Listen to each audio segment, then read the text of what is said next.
ক্ষেত্র বলা হয়। এই ক্ষেত্রের মধ্যে আমাদের আত্মীয় স্বজন আছে, 10 ইন্দ্র, 6 রিপু, এরা আমাদের আত্মীয়। আমার আত্মীয় আমার দেহে বাস করে, কিন্তু আমার বিপক্ষে এরা কাজ করছে। যুদ্ধের সময় এরা বিপক্ষে আমার বিরুদ্ধে চান করছে। এই 6 রিপু, কাম, ক্রোধ, লোভ, মদ, ঐশ্বর্য আমার সপক্ষে কাজ করে না। এরা আমাকে সবসময় বিপক্ষে নিয়ে যায়, খারাপ দিকে নিয়ে যায় এরা। কিন্তু কার আত্মীয়? আমারই তো আত্মীয়, আমার দেহের মধ্যে আছে। অবশ্যই। তাহলে এই 10 ইন্দ্র এরা কার? এরা আমার না? তাহলে এরা যদি আমার হয়, তাহলে এইসব আত্মীয় কি করছে? আমার বিরুদ্ধাচারণ করছে, আমার বিপক্ষে হাঁটিচ্ছে।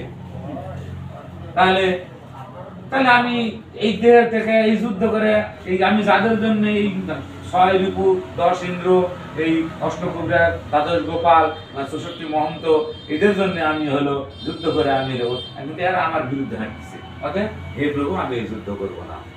তখন বলে গান্ডীব ফেলে দিল। তখন অর্জুনের ভিতরে একটা বিষাদ আসলো যে এই যুদ্ধ করে যে রক্তক্ষয়ী হবে, এই রক্তক্ষয়ীতে কি হবে? এই কুলের স্ত্রীগণ ভ্রষ্টা হবে। মানে স্বামী যদি যুদ্ধ করতে যায়, স্বামী যদি মারা যায়, তাহলে ওই গৃহের স্ত্রীরা বিধবা হবে। তাহলে তারা বিধবা হলে কি হবে? তারা ভবিষ্যতে তাদের বর্ণ সম্পদ জন্মবে, অন্য পর